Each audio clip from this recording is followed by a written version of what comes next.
What is up, everybody? Welcome to season 3, episode 7 of Craps Chat. Yes, I know we are a touch late. We were giving a chip fill to the table.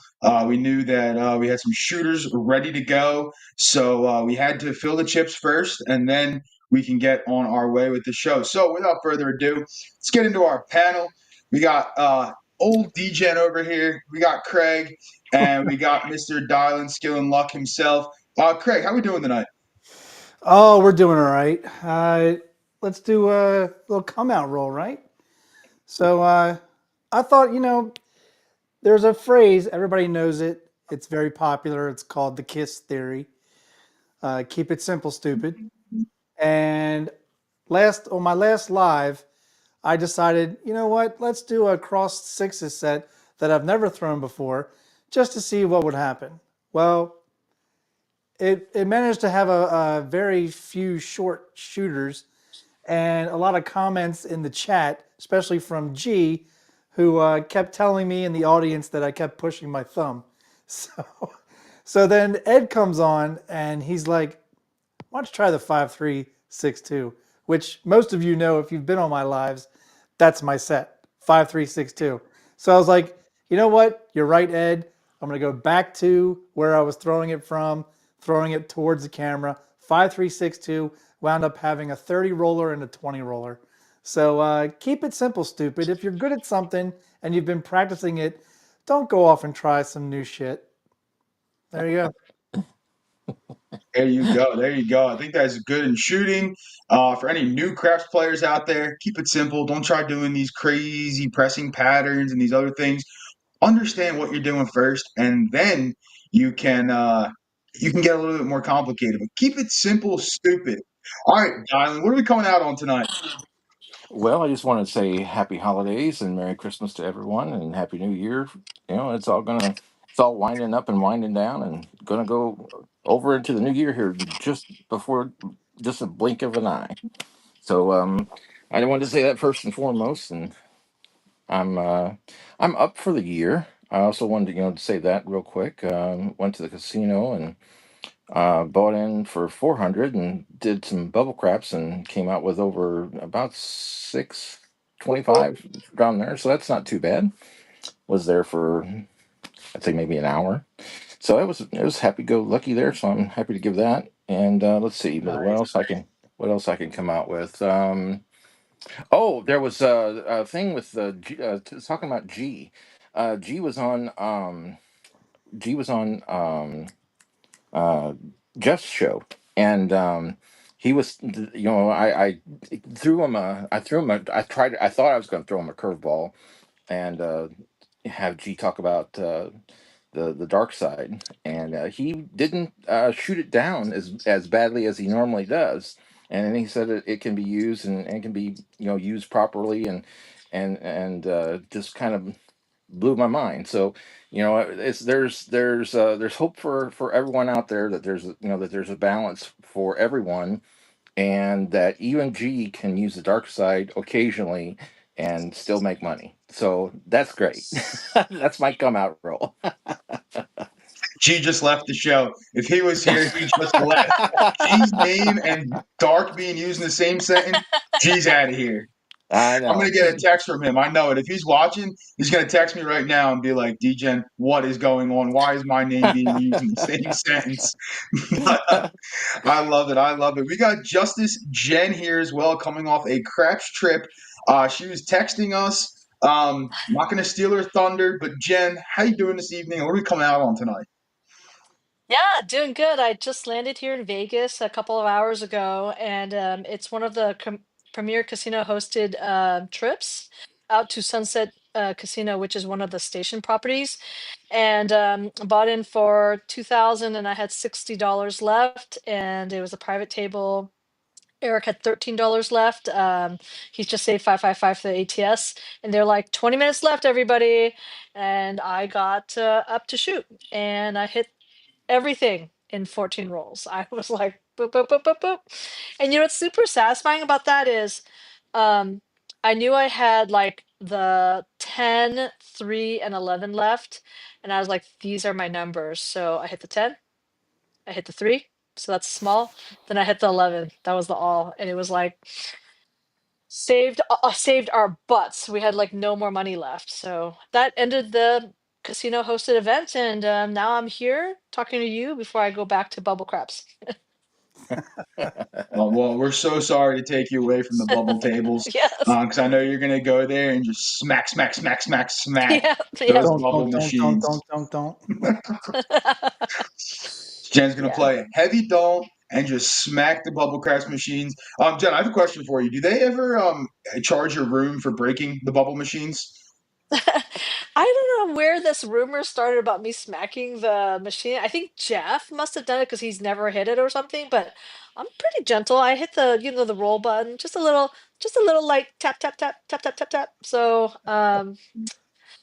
yeah, no, they don't charge the room. But this room I actually have to pay for. Sunset Casino is so weird. They charged me $62 for this room, and then the casino hosts are like, "Don't worry, we'll get it taken off your room." But it's like, but why even bother? Like, why for $62? Like, why do you even bother charging? Um, yeah.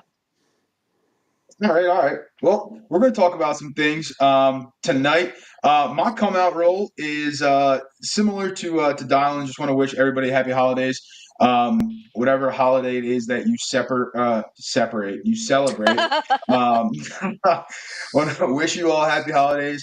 And a lot of good luck to craps tables. I know a lot of people will be playing during the holiday season and stuff. So I hope you guys all fill up those pockets with some good change, and we can end the year on a good note for a lot of people. Let's hope. I'll be playing myself in Atlantic City with a bunch of the crew coming up. After the Christmas holiday in between New Year's and stuff. So if you're in the Atlantic City area and you guys want to come down, do so. There's gonna be a bunch of us playing and stuff. So, but yeah, happy holidays, everybody, and for anyone who is going out and gambling, I wish you guys lots of luck, and hopefully you can supplement those presents with some presents of your own. All right, so on the spirit of Jen saving everybody's butt tonight, Craig, I'm gonna come to you first. When you're down like that, right? Let's say you bought in for 2K, you were down to $60. If you bought in for 1K, you're down to $30. What are you looking to do? What's your mindset? You know, sometimes you just have to dig your heels in and say, I'm going to keep to what I'm doing because eventually you're going to, you may hit something. And that happened to me at the Mirage. I bought in for 1,000. I was down to 226. It was the story that I gave in the interview with John in Pro Craps on his Coffee and Craps a couple of years ago, about how I came back to 826 on just one roll. All I was doing was 66 inside to 110. Once I hit 110, got a hit, went back down to 66 inside, and just kept doing that. Yeah, I didn't know much better about aggressive progressions and increasing bets, like I would today. So that's what I knew at the time, and I just stuck with it.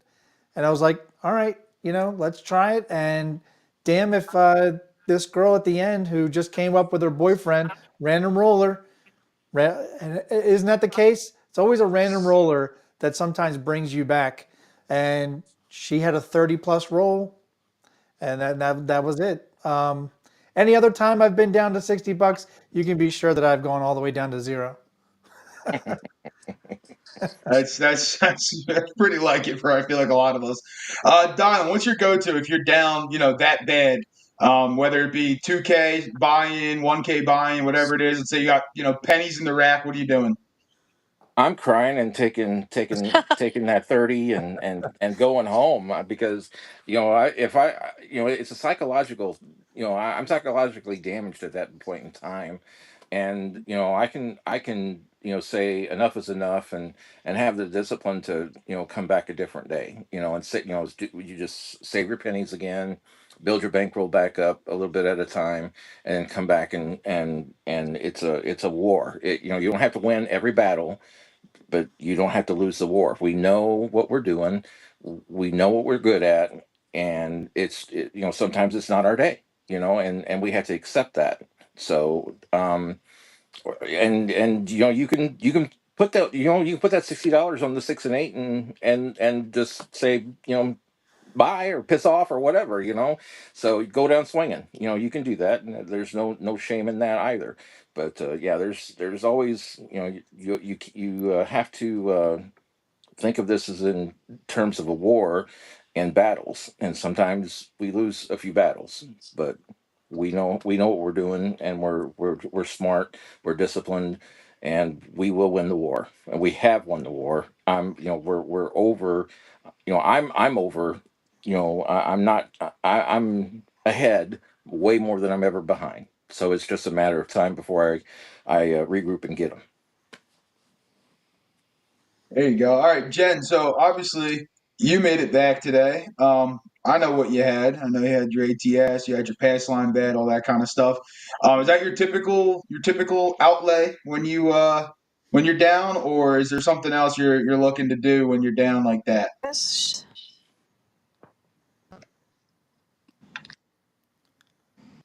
We can hear you. Her Wi-Fi's down. Or is it you're looking? Sorry, guys. Yeah, I well, can you hear me? Okay, Her great. Wi-Fi's down. Yeah, the hotel. I have to say that the hotel Wi-Fi sucks. Oh yeah. Still hear me good? Yes. yeah, loud and clear, loud and clear. Yes. Yeah, loud and clear, loud and clear. Awesome, guys. Well, the reason I was down like $1,940 was I was listening to David's. You guys are doing it all wrong. You need to just press. The only way to get out is press. So that's super not my style. And this time I did. I ignored Dice Coach's one count. I just went for it like an idiot. And then every time something hit, I would full press, right? $30 six, I'd press it to 60. $25 five, I'd press it to 60. And guess how much I brought back? Nothing. Many, many rolls in a row. And like Kirk said, it's like, sometimes you need just go for broke. And I'm like, this is the only reason I'm down this much. I would never have played it this way. But you tried something new without practice, and look what happens, Jen. And it took an ATS, a stupid, dreaded ATS, to bring us all back. Now that sucks. That's mostly pure luck. But even with a group of shooters, we brought like some great shooters in, and we just all, had a very rough day. So I don't know. I really don't think that press is the way to go. I think that's not going to be for me. Yeah, we all have different levels of tolerance. Jen, I think you're playing me in the background. Somebody's got it wrong. Anyway. How about now? Yep, I can't hear myself. There we There go. we go. All right. So my personal kind of play style, right? When I'm down like that, is I'm going for broke. I'm not gonna worry about it. I'm going to either walk away with nothing, or I'm going to try to be back to even or close to it.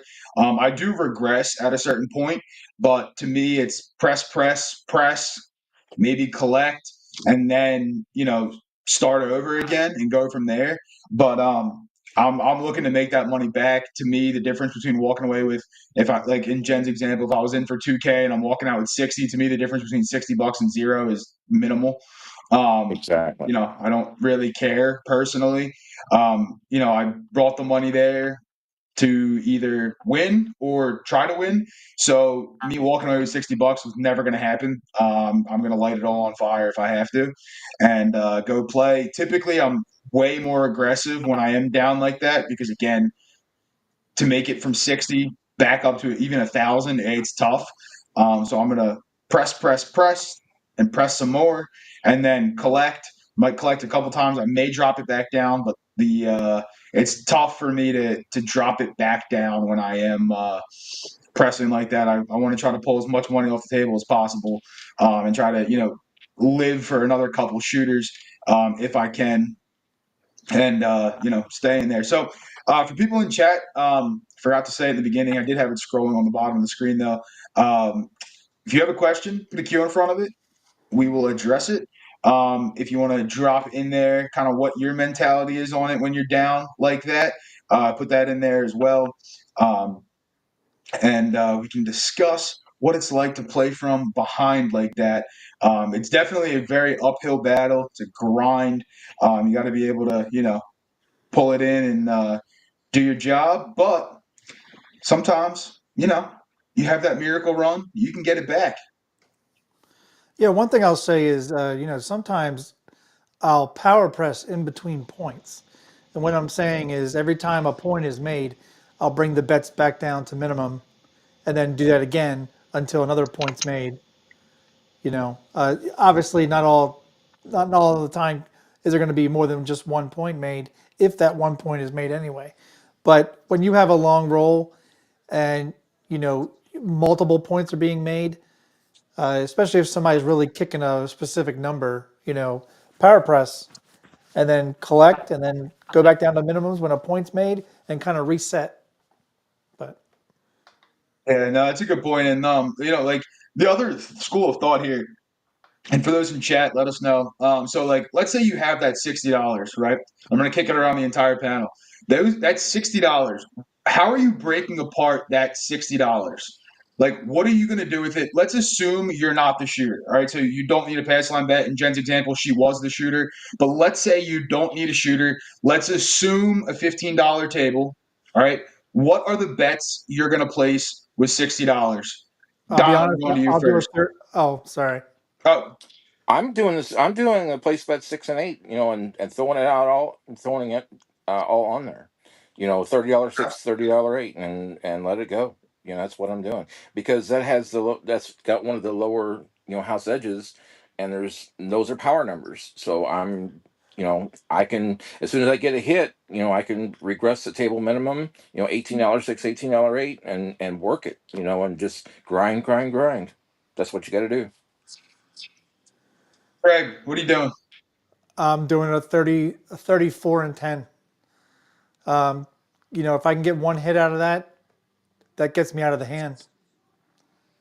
And then I can There you change go. it up and do whatever if I want, if I want to go to a 6 and 8. But I'll go for a trying it because a random roller, and a lot of people tell you a random roller hits more fours and tens. It's just weird. It really is.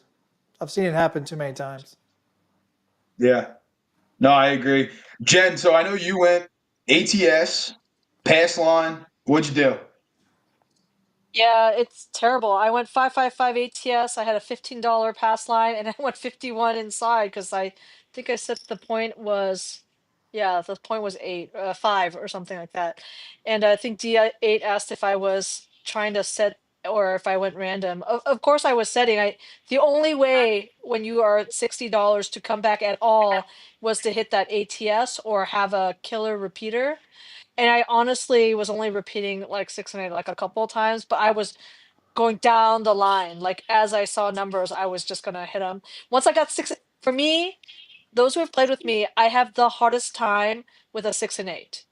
Once I have a 6 and 8, I feel like I can hit the ATS. Like you, most of the time you have to lay the 8 on me and to like finish it out. But what is the point of going home with $60? I know Ed talks about the psychological effect of not going empty-handed, but you're down 2,000, $60 isn't anything. I cannot turn $60 into $2,000 on bubble craps patiently.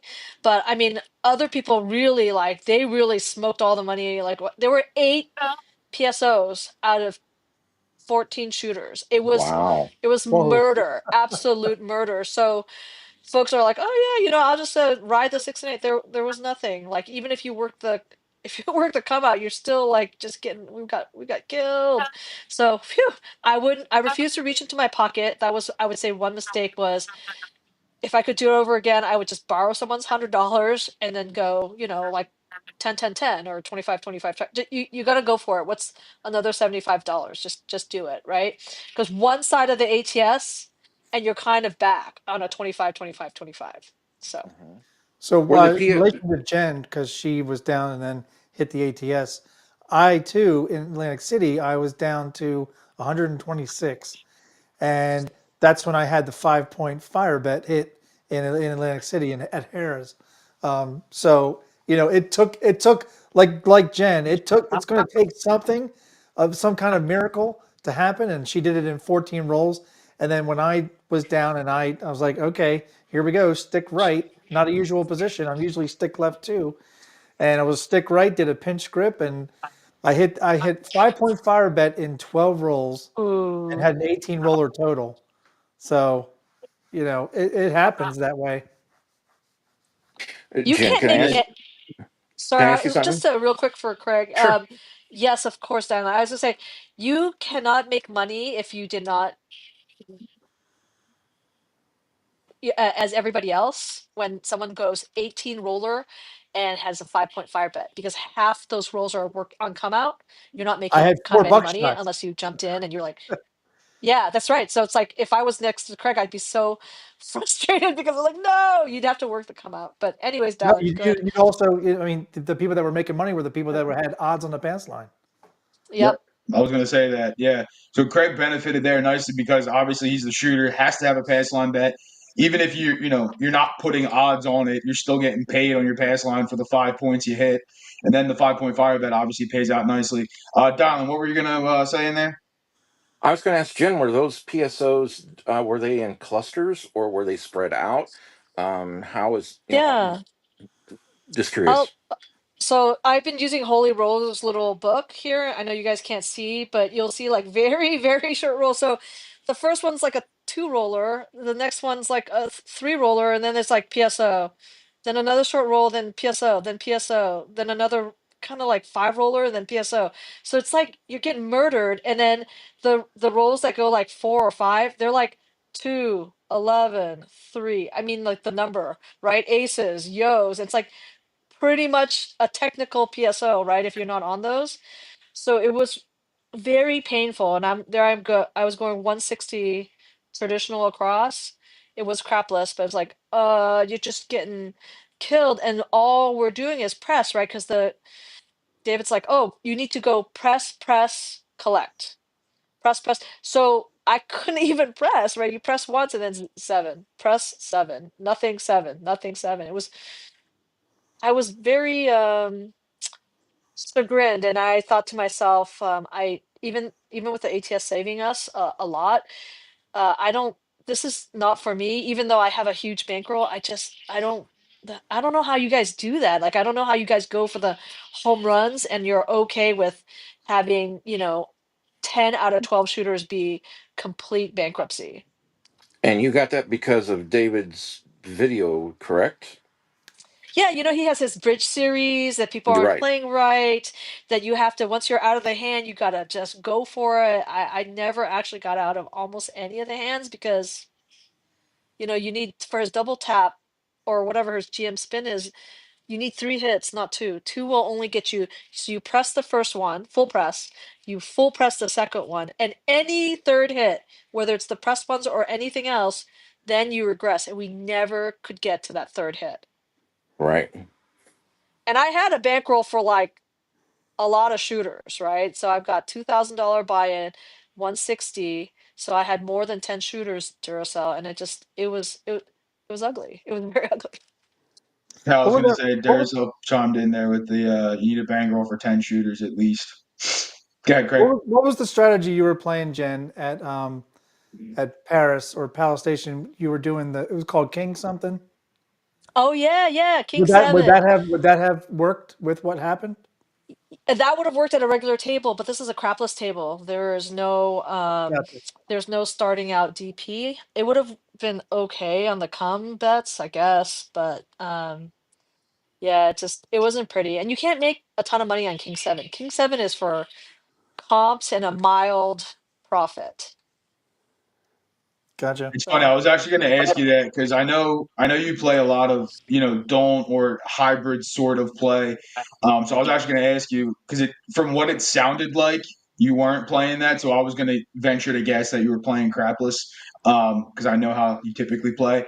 Um, And even on the private tables and stuff, I know you sometimes have protection out there and stuff. So yeah, it's tough though on crapless when you don't have a string of good shooters or even decent shooters. And I'm not saying that people you were with are bad shooters because I'm sure they're good. I'm sure I know most of them, and they are very very good shooters. It's just a matter of catching a couple of good shooters in a row. And sometimes those private tables are tough. I think we've all had some pretty bad experiences on private tables where just the whole crew like caught the bug of not being able to shoot, and it's just like you can't get anything going. You're getting beat up badly. And I know a couple people in chat were saying sometimes you just got to walk away. And yeah, I think a lot of times you want to walk away. Sometimes it's hard to walk away from the private tables. I know sometimes if there's no one to fill it, you almost can't walk away. Um, or you just have to limit your bets and stuff. And there was a follow up question here from Trey. I'm going to put it up. It kind of goes along with what we're talking about, and then I know there's a couple other questions we're going to get to here very very shortly. But is the table showing a very low roll count? Do you play every shooter, or kind of what is your cadence of bets? So Jen, I'll go to you first on that one. Well, we flew shooters from everywhere, like around the country. We came in here, so every person is someone we've seen like just rip huge ones from their practice and all that stuff. Oh, that sounds so bad. I'm sorry. Like, that rip off really long rolls. So I played everybody because nobody is a Randy, right? Which is a problem because if it was a regular table, I for sure would have had $100 DP at least, and then you could do 6 7 8 to the to the moon. But instead, on a crapless, it's all or nothing. You either win or you die. Craig, private table like that? Are you playing every shooter? What are you doing? Well, if And I I ever guess get keep in mind crapless because there's no don't to kind of help you out. Let's say. yeah, if I ever get to a private table, I'll let you know. But I don't know. I mean, yeah, you're there with obviously people that you have seen shoot. You've probably played with them before, so you're more than likely going to play every shooter. But I guess you're just gonna have to tailor what are you playing every shooter.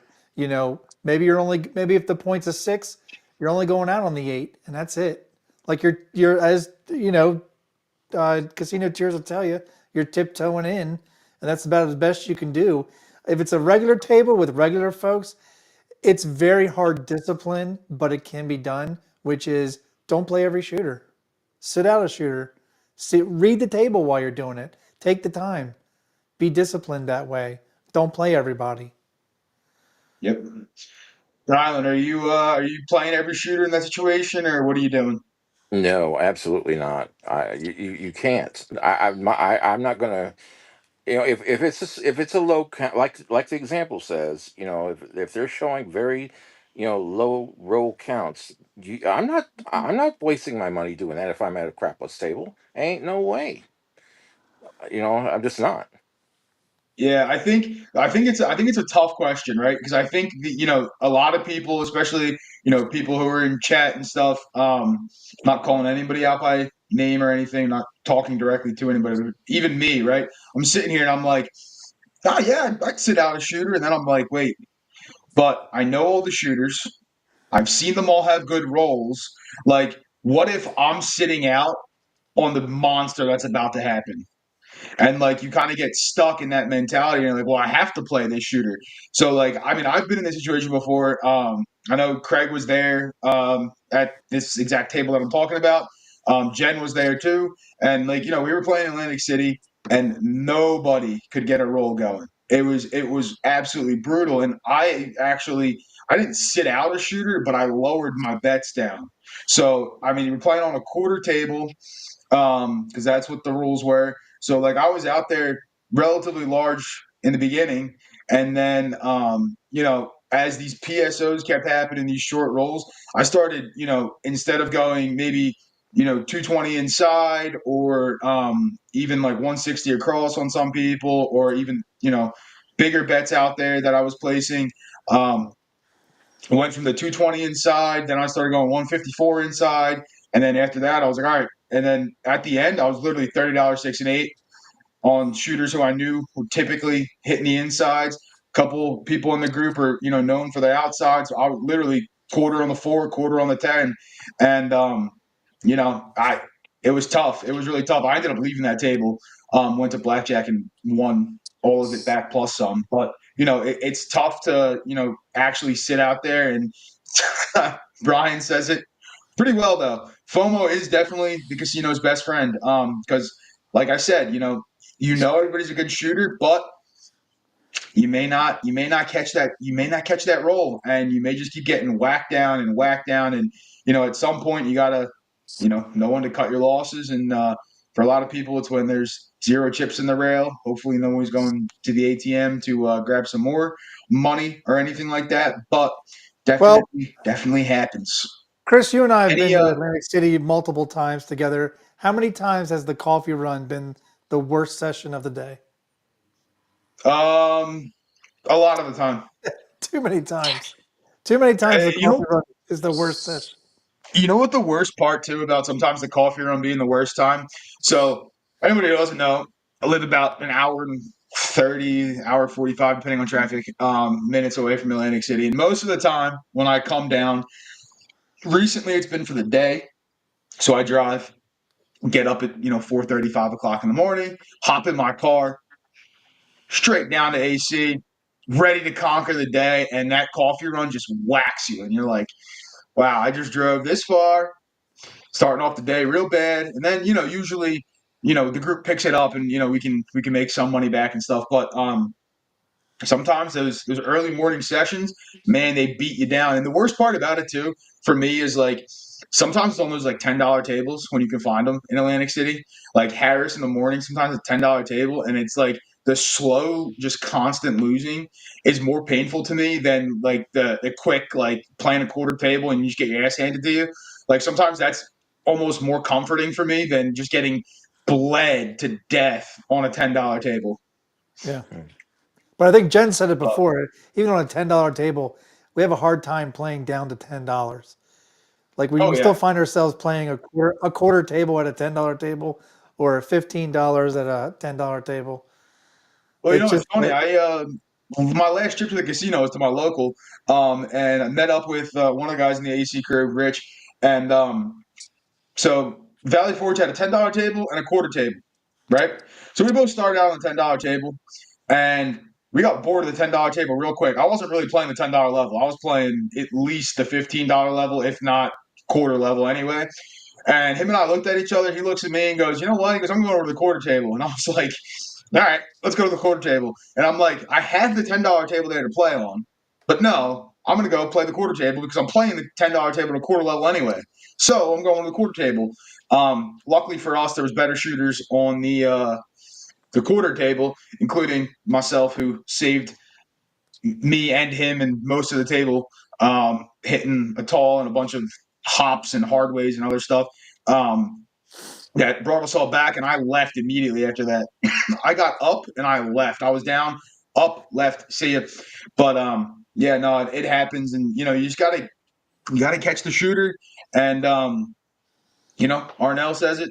Even if the heater comes, a lot of people don't take advantage of it because they already got beat up. And I think that's a a thing a lot of people have, right? Is because there's a question in here about switching up strategies. I think I saved it. Yeah, here it is. Pete asked, how many shooters does it take for you to switch strategies when playing live tables when something's not working? Let's say a 1K to 1.5 buy-in, something like that. I think it's tough, again, especially on like a private table where a lot of the shooters and stuff. It's hard to switch off that light side strategy going for like the home run and whatnot, but eventually you got to do it. Me personally, at like my local, I'm usually playing some sort. I know a lot of the shooters, so I'm usually playing some sort of hybrid on the ones I don't know, or just straight dark on the ones I don't know.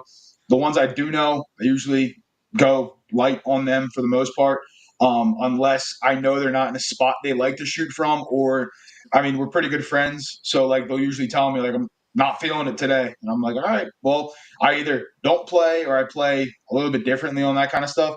If I'm sticking to a strategy, more often than not, like three shooters in a row who it's not working, I'll look to switch something up.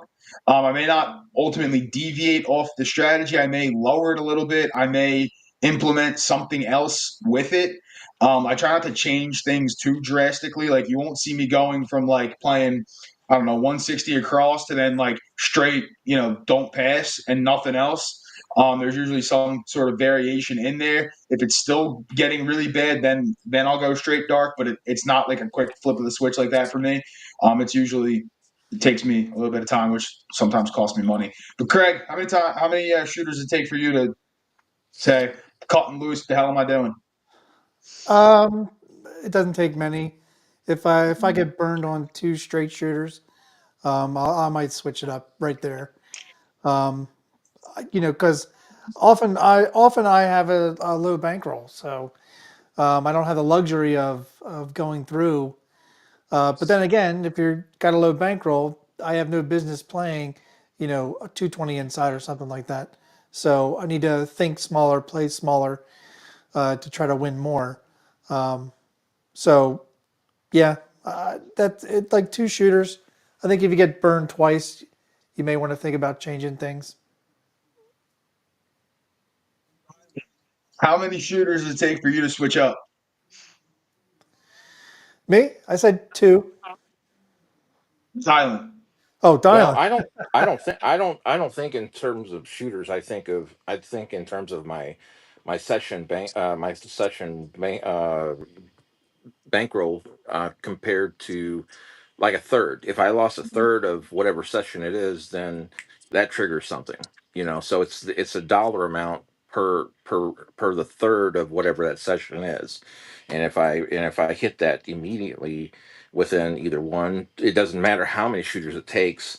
Then I'm going to, that's a red flag, and then I immediately stop, reevaluate what's going on, and have a different plan of attack. So to me, it's a third of whatever the session that's lost, and then it's an immediate red flag. Gotcha. Okay, good way of looking at it. Jen, what do you do when you're switching up? How many shooters? I think two is too quick. I feel like I have to give this strategy, if it's a sound strategy and when I've practiced a lot, I have to give it time to work out the variance. And the problem with like switching too quickly, it feels like when you switch lanes on the freeway, for sure you'll go into the slower lane by the time you switch, right? It's like everything's going by you, and then by the time you switch, it's now the slowest lane. So I wait a really decent amount. I would say 25% of my bankroll would have to disappear before I think about at least slowing down or like kind of downsizing the bet, but it'll be the same strategy. So if at $2,000 buy-in at 1,500, I'm starting to think about it, but not till a little lower. And usually I'm on the dark side, and I feel like, or hybrid. And hybrid, I feel like it kind of almost usually comes back if you're smart about the hybrid. I want to say Hawaii Crapshooters Brian is like, he's just full of wisdom in terms of like these little nuggets. He'll say, hybrid or dark side is just a paycheck. You win some money, but you can never win a lot of money. So, um, my purpose in doing hybrid is because I'm really usually there for comps to earn some sort of status or to really last a while. I can't just be 66 inside. I've come to a private table.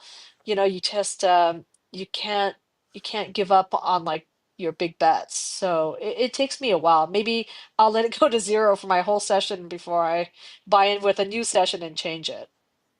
So Jen, is slowing down for you, like you said, downsizing your bets, or is it switching to hybrid, or is it a combination of both? So today, as we were getting murdered on 168 Cross, I only had maybe $200 left for the last three shooters, and I did just go 555 and $30 on the 6 and 8 working.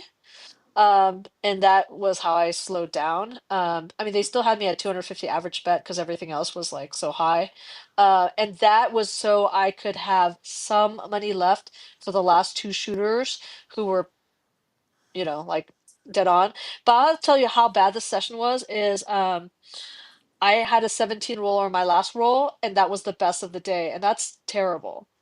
It's really terrible. Like 17 is like garbage, right? So it was rough. I think 17 is garbage in terms of trying to make your money back. I mean, overall, 17 is, Yeah, you know, 2.5x the average, So, like, I yeah, mean, but 17 is not a bad number at all. It's just when you before, have, like you said, 8 PSOs mixed in, the 17's, it's getting you, up on on that shooter, but for the session, it's not getting you anywhere near where you need to be. Or if the 17 oh yeah. roller has half come out sevens and horns that do you no good in the Right. boxes. Well, yeah. Well, luckily I had the ATS. Like the horns are great. The horns are great. I got the 2 and 12 over with like early, so everyone was buzzing, like just buzzing. And I have to say thank you to everybody else who was on table because they weren't doing crazy bets that took forever. Like, I don't know what happened. We all had an understanding of this was the last shooter. After like 6 rolls, I was on a just a good rhythm. Nobody did anything other than same bet or press by 1 unit. Like nobody did anything and just kept it going, kept it going. And then we were like in the hunt. No one talked to me. No one said anything to me. I have to be really focused, and then we hit it, and then it was all hell broke loose. But I appreciate that because before that people were our own professionals in our table bought in mid-roll my first roll.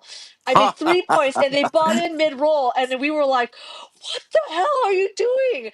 And I turned off my bets 7, and then the second roll I rolled, someone flung a tip as they were leaving. They cashed out. They flung $20 into the pit as my I was getting ready to set the dice and roll. And it's like, what is happening? What has happened to people? So this time it was good. So yeah, the private table is the worst because someone said in the chat, you feel obligated to play, but not just that, you're there to make money, right? I mean, you're there to have fun, but really you're there to make money. And I feel like sometimes with the Atlantic meetups and some of the others, and I love you all, but not everyone who shows up at the meetups are like practice players with good etiquette.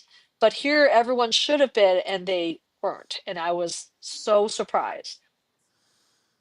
Wow. Happens a lot. It happens a lot. All right, so we started touching on. We'll switch gears a little bit here. We started touching on it a little bit, and I know Jen mentioned about comps a little bit. You're playing for comps for some of these meetups and for other things. So, Dice Emotion put a question in here: how do you treat comps within your gambling budget? So, we'll go to the queen of comps herself, Jen, first. How do you treat comps when you're playing, Jen? So if you guys want like straight talk, I'm down cash wise a lot for this year. Like some of you would literally like turn pale and faint how much I am down. But if I count back the comps I got, including cruises, then I'm like net positive $10,000.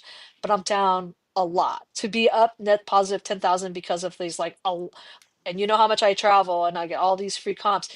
So, I do think that comps really kills how you play. It really messes with good decisions that you would have made, but you're like, I need an average bet and I need to average it out longer. And unlike Holy Roller, who on his cruises, like they count every bet, even if it's an offsetting bet, most of the casinos here won't, right? They'll net you out. You have a DP for 100 and you got 160 across, you've got 60 as far as they're concerned.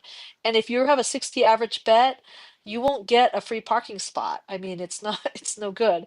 So I want to change that part of my game, and it's hard. I don't know how to get out of that mindset because I could have paid for all this stuff, and it would have been way cheaper to just pay it out of my pocket.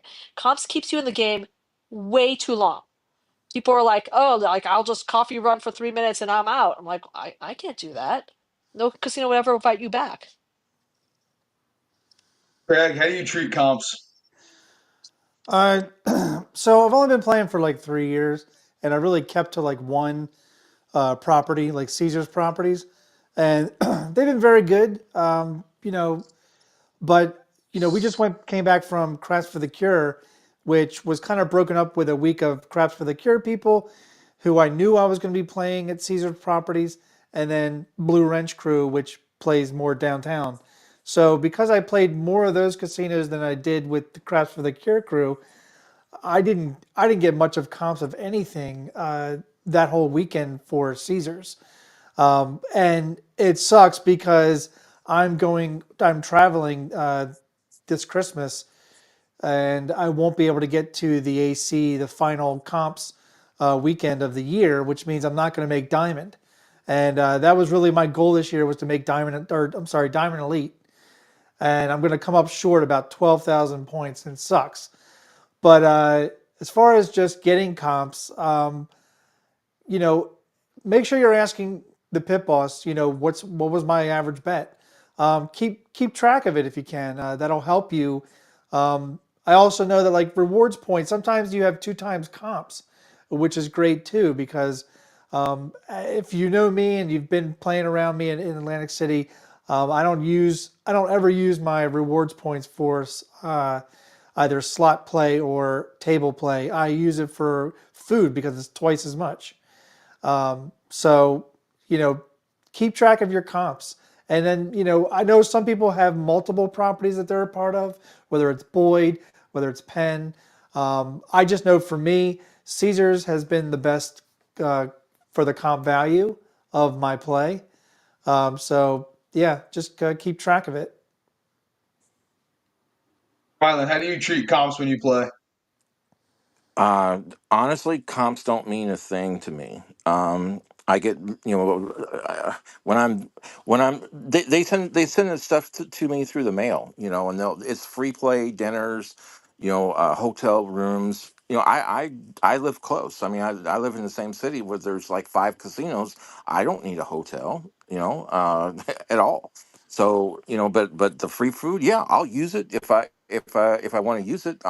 Take the wife with me, and we'll go out and eat free. That's fine. If they want to comp me, when they comp me free money, then that's fine too. It's not, it's just a small bonus, but it doesn't affect my gambling budget at all. I don't. $100. When they give me $100 free, that's fine, but that's not. If I'm taking 3,000, as my session, then what's $100? I mean, that's not a huge, you know, a hit to my overall budget. I don't care. So it's not a big deal to me. Yeah, I fall in a similar boat, to be honest. The comps are nice and all, don't get me wrong. Like I do, look for them, and I do play during like the multiplier weekends. Most of the time I play, obviously other than that too, but like I will make a special trip down on those multiplier weekends looking for, more points and stuff like that. But ultimately speaking, the comps to me are like a nice benefit. I care more about actual money in, money out than I do the comps. When they come, fantastic. You know, play a lot at Caesar's properties in Atlantic City, so do get decent comps there, free rooms, free food. I'm not ever going to argue with the celebration dinners and all that kind of stuff. But like I'm not going to the casino with like a thought of I need this many points in comps unless I'm close to a certain level. Then I'll start keeping in mind where I am comp wise, and that will dictate my play a little bit, but only if I'm close. Otherwise, I'm playing. The comps will come. I frankly I don't care all that much about them for me personally. Like I said, it's a bonus. It's nice to me. It's not like I'm going to Atlantic City with the goal of getting 5,000 tier credits here or 2,000 tier credits here to get X, Y, and Z. It is what it is, but in the same token, I do go on the multipliers to try to run up those comp scores and all that kind of stuff. So again, I like it, but I don't let my play necessarily dictate my comps for the most part. For the most part, it's just my play is my play, and I get comped at what I get comped at, and I let that be. I'm not going to go sit there and do something special just to earn, more tier credits or more, rewards points or anything like that. That's just kind of how I play. Because again, to Yeah. me, money in versus money out is more important than do I get a free room here? But let me just put out something though. I've gotten maybe like $50,000 in comps. I track the heck out of everything, right? I've got a spreadsheet for it.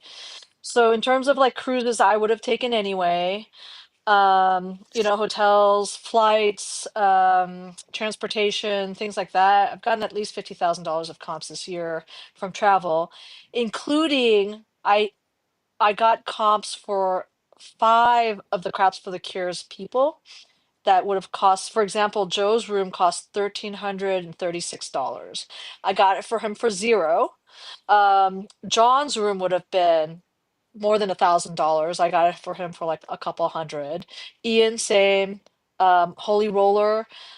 So I mean, it does come in handy, and it feels like you have lowered the casino's edge, right? They have a house edge, and when you get the comps back, it does feel like you've at least traded something.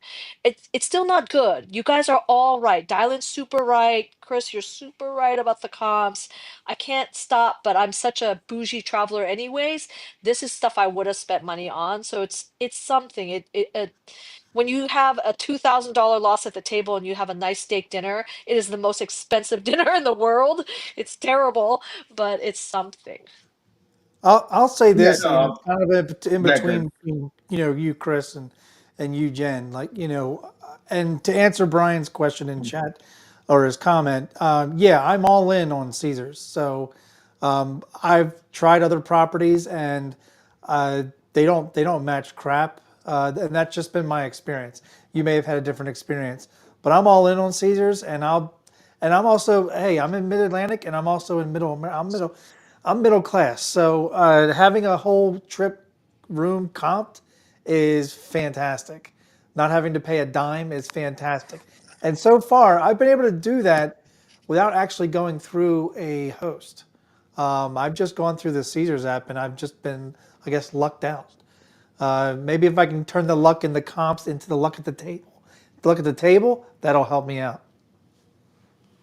Yeah, for sure. And like you said, rooms great, food great. Like it's a nice to have for me. It's not like a again, I don't need it. Um, but it's great. Like going to Atlantic City, not paying for the room, not worrying about anything. Fantastic, right? Yes, dinners can seem expensive, but still they give you the dinner, and it's like okay, yeah, I know I paid for it, and it could have cost me less if I just went there and did it, but on the same token, right? You could go down 2 grand, and that's a $2,000 steak dinner you had. That sucks. But you could also go up 2 grand, and you're still getting the dinner, and it's like, look at this. I'm eating, and I won. Like it's all depending kind of on how you look at it, all that kind of stuff. But like overall, to me, money in, money out. That's what I care about. The comps, again, nice to have. Don't need them, but nice to have. Hey, if Caesars comes up with their own airline, then I'll get comp for the airfare. Oh, you're not getting air. I'm getting air offers. Are you not getting air offers, Craig? No. Jen, Huh. you're a little higher status, all right? That that should be coming though. Especially if you're. I think Craig's pretty high up. He's Diamond Elite, so that's like second to the highest. Almost at Diamond Elite. I'm going to miss it this year. I'm going to Oh, do it all over sorry. again in January. Yeah. Okay. Bummer. Yeah, but they're good. But I think we have a very good diverse opinion on comps and stuff, and I can totally relate to what Dylan said with like my local. I've never stayed there a day in my life, never once. I get hotel room offers all the time. I've never stayed there once. Why? Because I can drive to and from in 25 minutes. I'm not worried about staying there, and there's no need for me to stay there. But the dinners they give me, yeah, I'm taking those. Like the other stuff they give me, absolutely. But the room, they can keep the room. Anyway, I think that was a good discussion on comps. Again, Yeah. for anyone who has questions, we have a little bit more to go. So there's a couple more questions I had queued up, and again, if you have any questions, put a queue in front of them so I can see them, and we can get them to the panel, and we can talk about it. So KG asked the question, and it kind of goes back to switching play styles, all that kind of stuff. So what do you think happens from your practice table at home or on Crapsy, having like an 85 to 90% win rate, and then that doesn't translate over to the casino. Jen, you're shaking your head. I'm coming to you. There is no way you're having an 80 to 90% win rate, even on your own practice table, if you're being super honest and tracking it. I mean, unless I'm not sure, like who gets that kind of win rate. Um, I mean, I think there's some statistical manipulation going on there, but we actually Stan the man who donated like $3,000 to Craps Secure. He was playing a couple of positions for me, and he was commenting, it's like the difference is at home, he's like, boom, shoot, shoot, shoot. Every 5 seconds he can shoot. Here it's like shoot, and you agonizingly wait while people make their million bets and all this crazy stuff. It's very hard to get the rhythm. Everything's different when it's actually real money. And even though you know it's chips, it's so much money. And some of you guys are super capable of like ignoring it.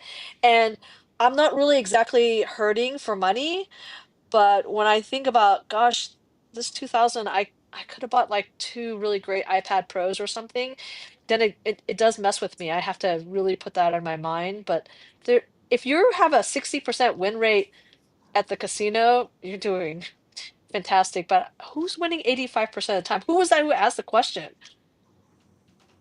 KG asked that. Okay, G. I don't know. Are you guys even in your own live sessions and in your own crapsy roles? Like, are you even seeing 85% win rates? I mean, have you guys ever done the Hawaii Crapshooters weekend tournaments? I mean, like, No. no. No. I mean, I can tell you, I mean, I gamble literally every single day for my challenge. I'm not at 85%. And No I way. was higher in the beginning because I was doing really, really well in the beginning. But the losing sessions, I mean, they add up eventually. And I don't think a lot of people understand even like 85, 90%.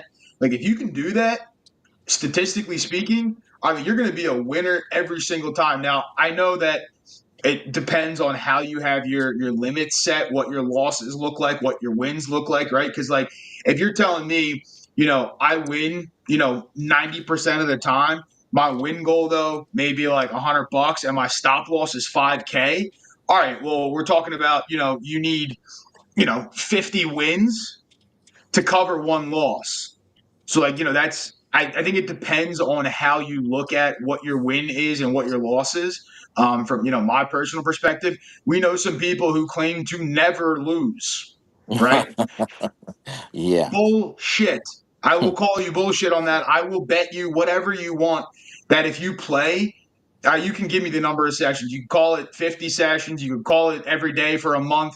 I will bet. I will take whatever bet you want on that you're not going to have one losing session in that period with realistic parameters in mind, right? It's not that example of, well, I have $100,000 bankroll and I'm looking to win $200. Well, if you can't win $200 with $100,000 bankroll, something's wrong with you. All right, something's seriously wrong with you if you can't. But like if you have realistic parameters and you want that bet, email me. I'm all in.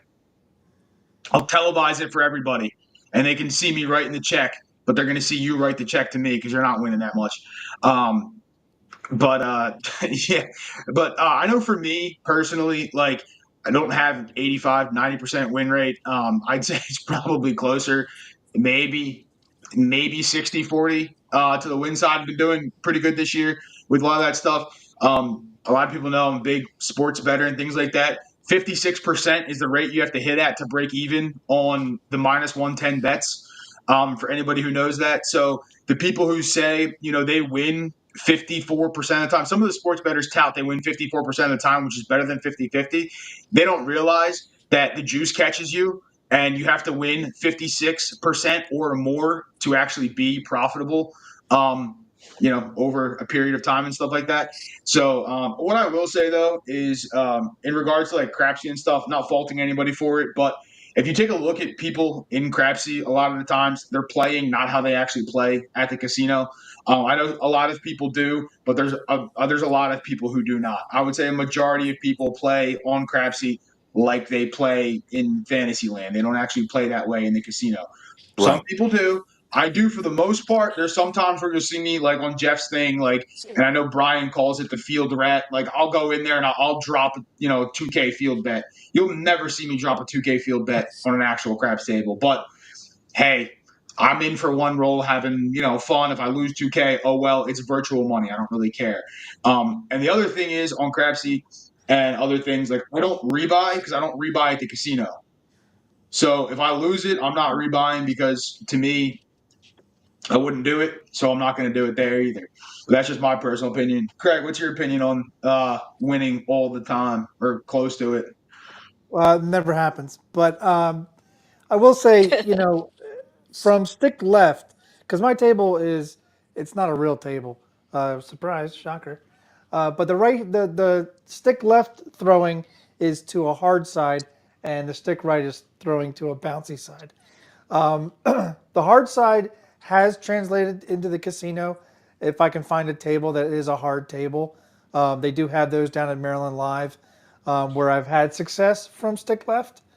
But stick right is, to use a dumb term, crapshoot. It really is a crapshoot because sometimes it works, sometimes it doesn't. I'll tell you the underhand toss that I did very well throughout the training with Ed and G has yet to translate to any table in either Atlantic City or Vegas from stick right to. Just it doesn't translate. It hasn't yet, and that just means probably I just need more practice at a real casino. What I need a good bankroll to have good practice. Which, by the way, if you ever want to practice your shot at a table, just do a do don't. Uh, that way you're not wasting your money, and you're at least getting a sense of what the table's actually doing with the throw that you have. But the stick left, that 5-3-6-2 has translated to both not really maybe Vegas as much, but Atlantic City, yeah. Tyler, what are your thoughts on winning a bunch versus in like at home, all that kind of stuff versus the casino? Well, when you're at home, you're your own king, So yeah, it's going to go more favorable, because you're used to that table, you're used to your settings, and however your conditions are that you've set up. So yeah, you should have the advantage, or a greater advantage there than hitting a random table at XYZ casino. So that's only common sense. And like Jen said, time, you can sit in here and roll and as soon as the dice are done and they hit the back wall, then of course you grab your stick because you're the stick man too, and you go and reset and do, and you do you're wearing multiple hats.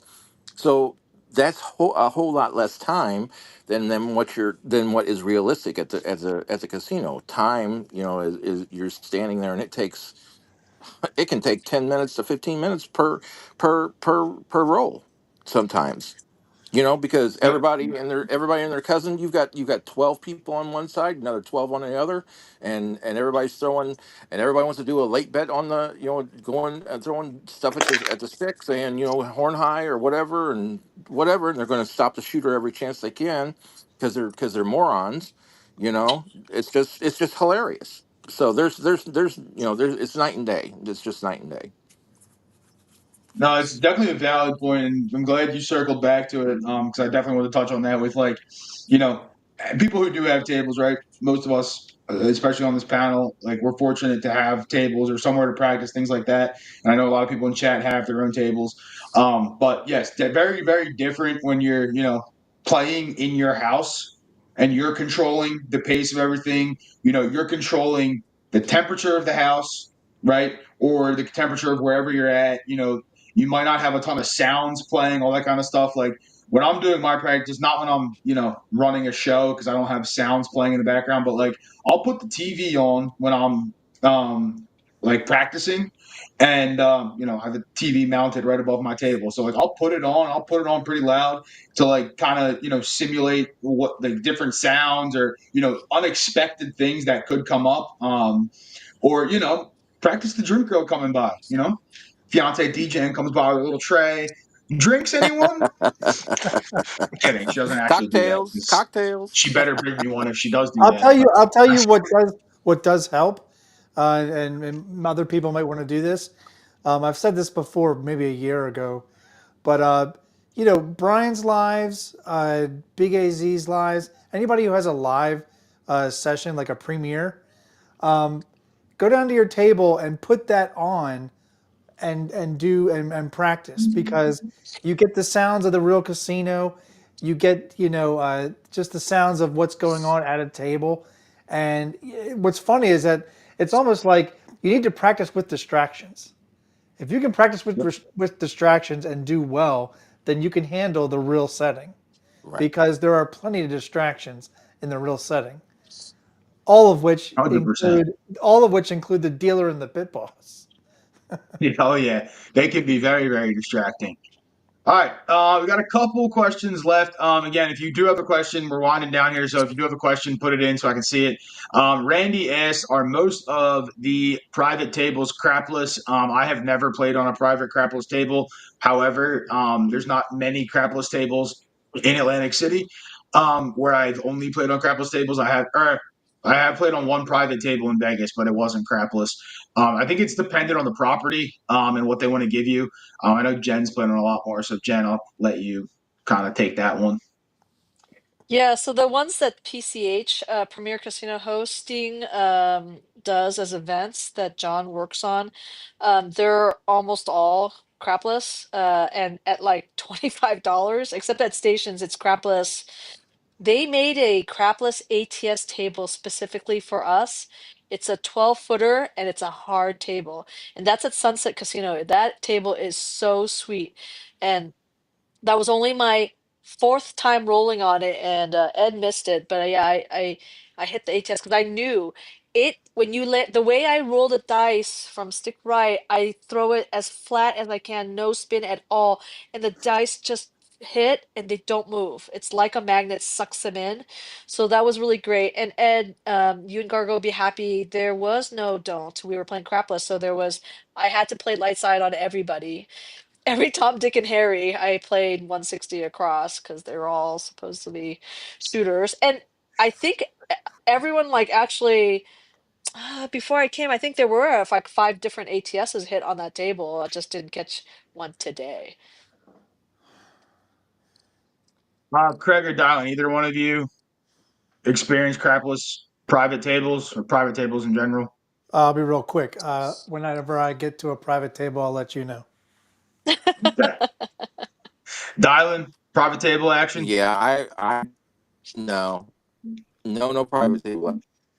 Okay. All right, then we'll go to the next question here from Brian, Mr. Holy Roller himself. For the panel, where do you get your bankroll from? Is it percentage based on income or amount based on your desired play level? Craig. That comes from income. Um, so I try to put a little bit every paycheck into another account, just a private account, and let that build up. And then, but what I've learned is I need to let it build up even more and more and more, because I need to start. I need to start playing with a higher bankroll. That's my goal for 2025. I think I'm done with the $300 to $500 bankrolls on trips. It's getting to be daunting. I I think that the 1,000, 2,000 is really going to be where it's going to be. So that means less trips, but because it takes longer to build that kind of thing. I don't get to play as much as at a local as I'd like to. But if you're doing that, I would say do bankroll building play. The suggestion I made earlier about if you're on a table that's making points, do what you can between points, and then every time a point is made, go back down, and then that way you're building your bankroll at the same time. Unless you're ready to go for it, and sometimes the table, you got to read the table. The table's going to tell you to go for it, but yeah, the bankroll comes from income. I don't have any other source. I don't have a tree outside to pick from, so. Not one in my basement you can pick from. And YouTube sure as shit ain't paying for my bankroll. That's not paying for shit. It pays for a new camera when you need one. Donald, where's your bankroll coming from? No, it's coming from income, and then also I'll do, like Craig said, he's doing small, small increments. And so if you're taking 400 and you make 600, like I just did last Friday, then you can accumulate and build a bankroll over time and let it get larger and larger, and then you're saving plus you're building. So it's a compounded interest thing.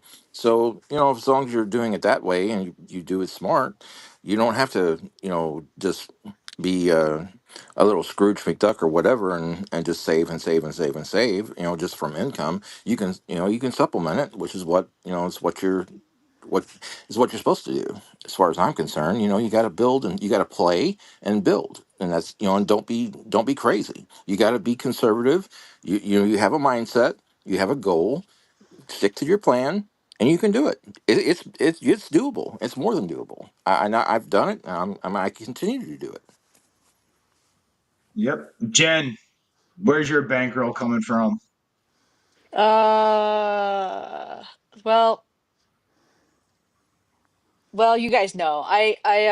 I'm a Cartel lawyer. money.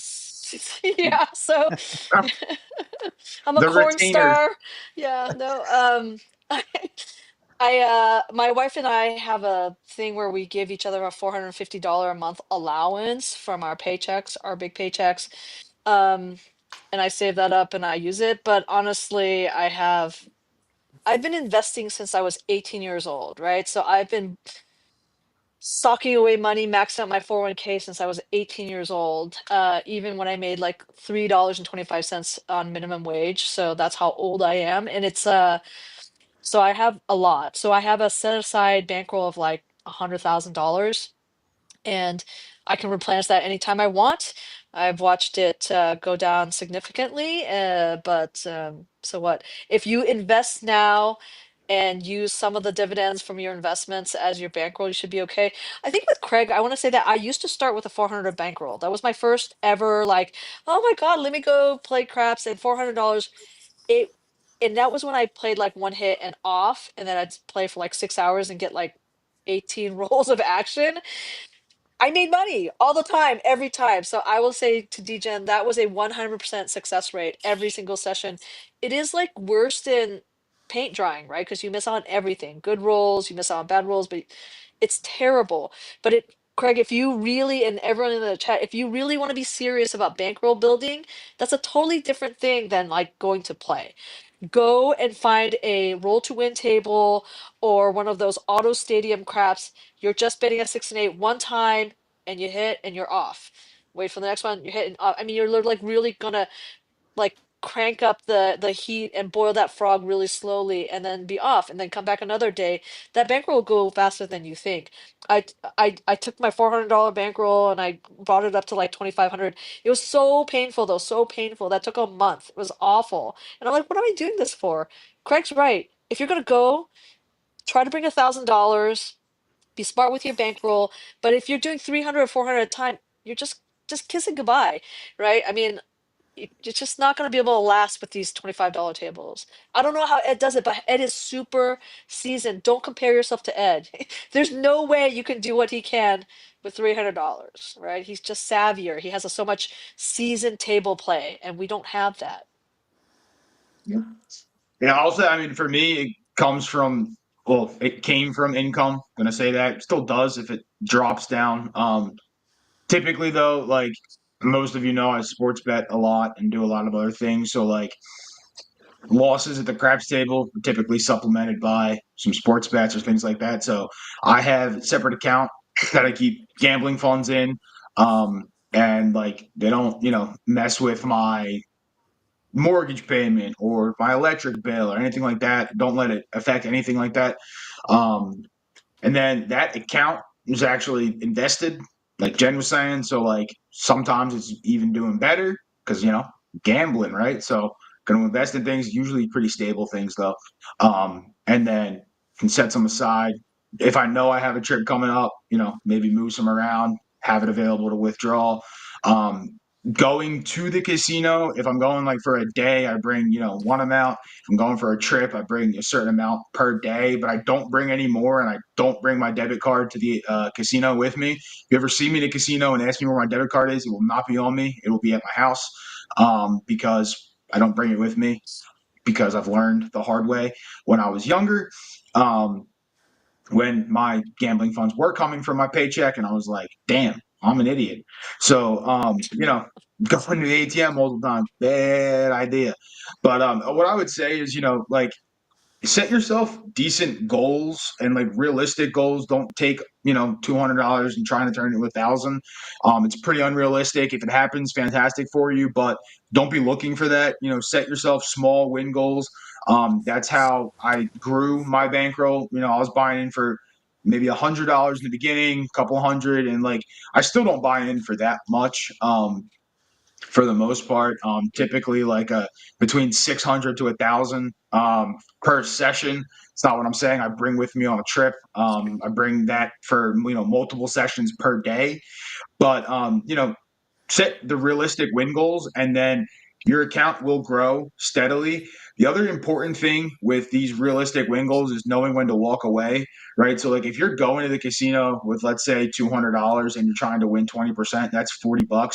When you hit that 40, get the hell out. Like, don't sit there and let the casino take that money back and you try to, free roll it into more and stuff. If you're up $50 and you want to take the 10 and try to do that, fine, but like even that $10, right? Like you could use it for something else. You could do whatever. Like I like to when I was doing it, I was getting in, getting out, and you know, perfect example of doing it pretty much every single day is with my challenge, right? I have my win goal. As soon as I hit it, I'm done. Like I don't sit there and if I'm trying to win $35 today and I'm up 40, I usually don't sit there and try to turn the 5 and milk it into 100. I don't do it. I just close the app and get the hell out. So just set realistic goals if you're trying to build a bankroll, and then you can continuously grow your bankroll. And what I would say with that too is like, my my losing sessions don't hurt as bad with a separate, account for that kind of stuff, because like I know I have it available.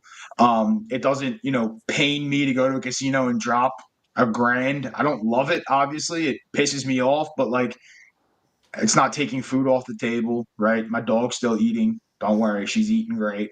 All that kind of stuff. So we'll just say, be smart, grow it. If it's small, grow it up, and play within your means. And don't try to sit there and be a hero, because if you want to learn what a hero is, you can try it. The casino is going to show you who the hero is.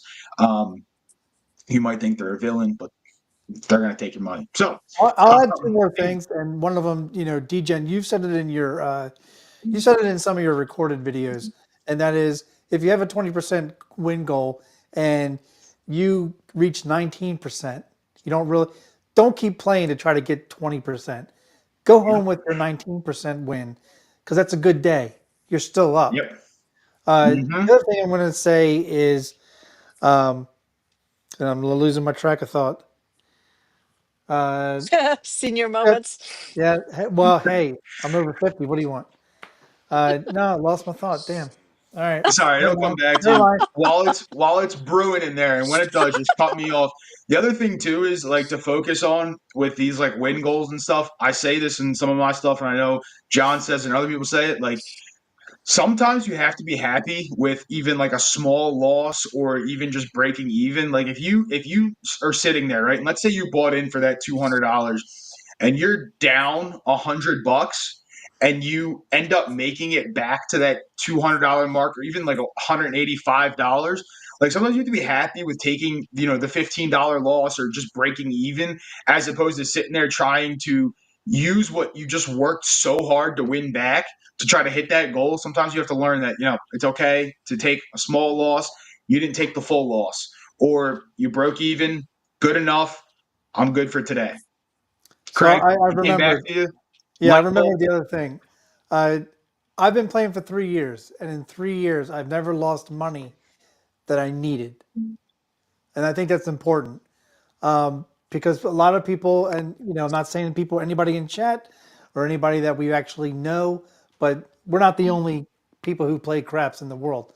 There are plenty of people who take their paycheck and blow it at the craps table, and they shouldn't be.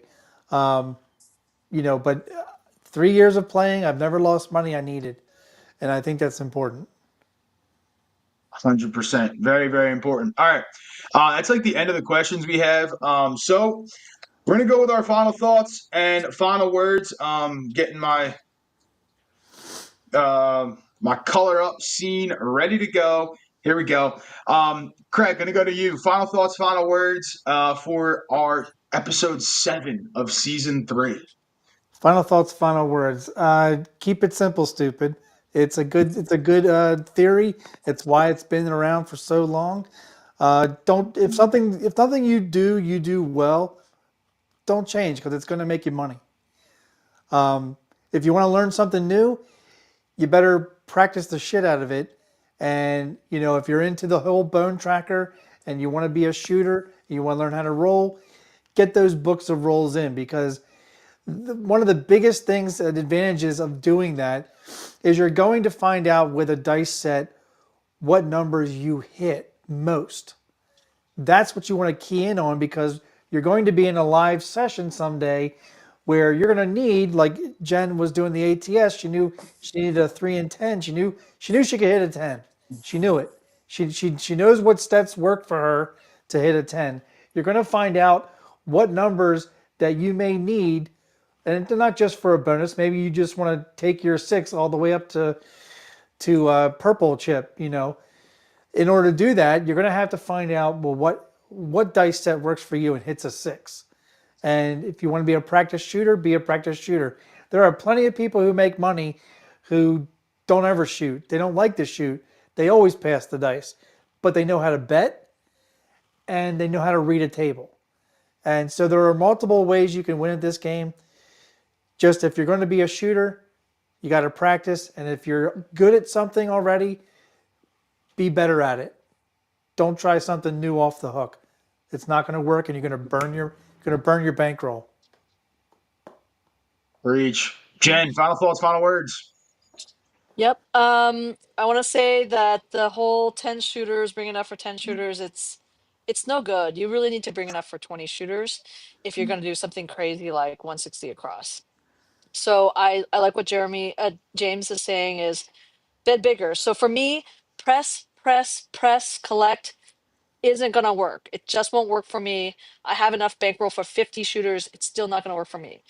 But what will work is going, just do $90 on the 6 and 8, collect once, and you're good. You're done. You have a much, much better chance of winning and calling it good there. And that's probably going to be my next roll now. Or try bubble craps, guys. Go dark side on bubble craps. Like Alex said from CEG, he's right. You can win. And I've won probably 69 out of 72 sessions. Like, I'm not kidding. I'm making up those numbers, but something like very small losses, huge, huge winning sessions. So try that.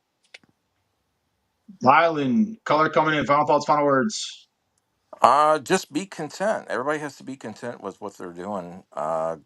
Because when you get greedy, you get stupid, and when you when you're stupid, you lose. It's just that. It's just that simple. You got to be content. And then I agree with Jen 1,000%. Everybody should be loving these bubble craps machines because it starts you out at a lower level, which is what we all super desire, whether we like it or not, because you can go 25 across and on a $3 bubble crafts machine, and then get your one hit, then regress all the way down to table minimum, across, to 15 across, and just you've already got your one hit, you regress, and you're fine, and you're just built, and then start pressing however you want to press. Try different things, and so you've got to know and the other thing I wanted to say was whatever strategy you practice, you got to practice it at different amounts as well. So you have to be comfortable. You have to be comfortable in everything that you do. You got to be content and you got to be comfortable. And those are my two final thoughts. Awesome. All right. Well, I want to thank everybody in chat for the great questions, great conversation. We always appreciate it. You guys don't know how much the questions actually do mean to us, because helps us answer kind of things you guys want to know, but also steers conversations and stuff that we may have not been having if it wasn't for those prompts and things like that. So we really do appreciate it. Thank you to Craig, Jen, and Dylan for being on the panel tonight. John, we missed you. I'm sorry your Seahawks are getting crushed right now, but we'll see you back soon enough. And everybody at home, again, thank you for coming. We will see you guys in the new year. Want to wish everybody a very happy holidays. Hopefully you guys have some, good plans, get to see maybe some family, some relaxation, things like that. So hopefully you guys enjoy that time, and we'll see you guys in the new year. And happy holidays, happy new year to everybody, and we'll see you guys very, very soon.